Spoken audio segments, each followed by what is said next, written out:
Soviet Prime Minister Kosygin. It was a routine trip. Egypt was now firmly in the Soviet camp. Sadat was seen to his plane by the deputy foreign minister. The minister took Sadat aside. He said Israeli troops were massing against Syria.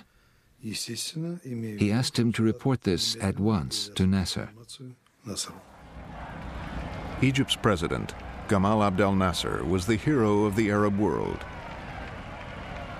If Israel was massing troops on the Syrian border, Nasser would be expected to act. He sent for his chief of staff and instructed him to find out what the Israelis were up to.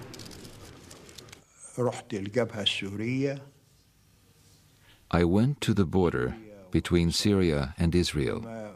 I found nothing unusual. So I asked to see the latest aerial photos of the border area.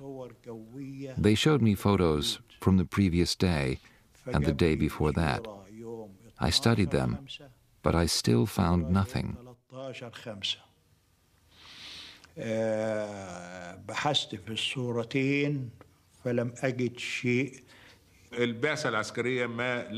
The chief of staff found nothing to back up the Soviet report.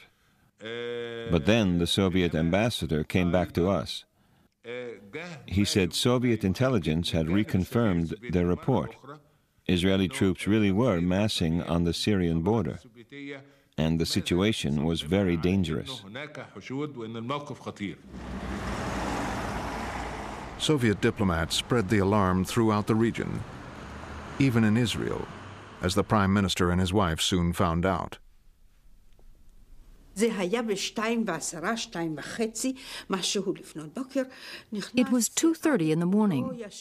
A secretary came in looking sleepy. He said, "The Soviet ambassador is down in the lobby. He's all dressed up, very formal, and he insists on seeing the prime minister right now." I said to Eshkol, "Let's receive him in our pajamas."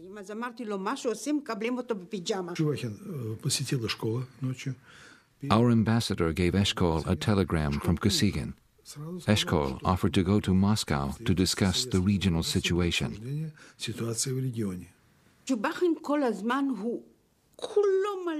The ambassador was angry. He said, "You are massing your troops in the north." Eshkol said, "We can go there now. We can go together to the Golan border. You'll see we haven't mobilized anything." The Soviet ambassador said, "No."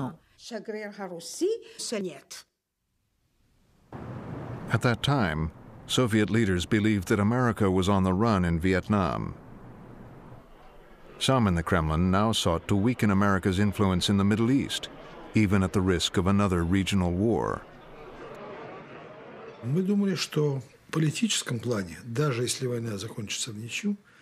We believed a war could bring us political gains.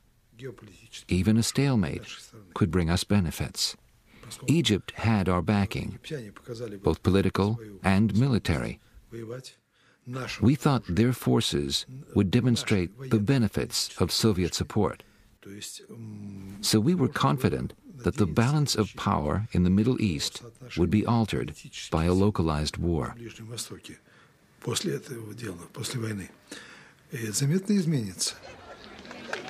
In Cairo, Nasser had put his armed forces on alert the moment he received the Soviet report. If Moscow's plan was to provoke a war, it seemed to be working.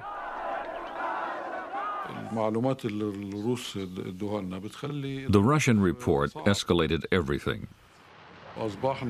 We felt obliged to move troops into the Sinai. From there, we could retaliate against Israel if Israel attacked Syria.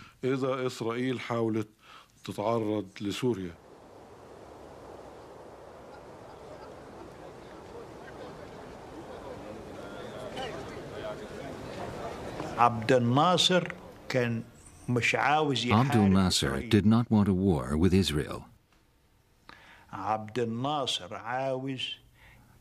Nasser was thinking of his image in the Arab world. So he put on a show of strength using the armed forces.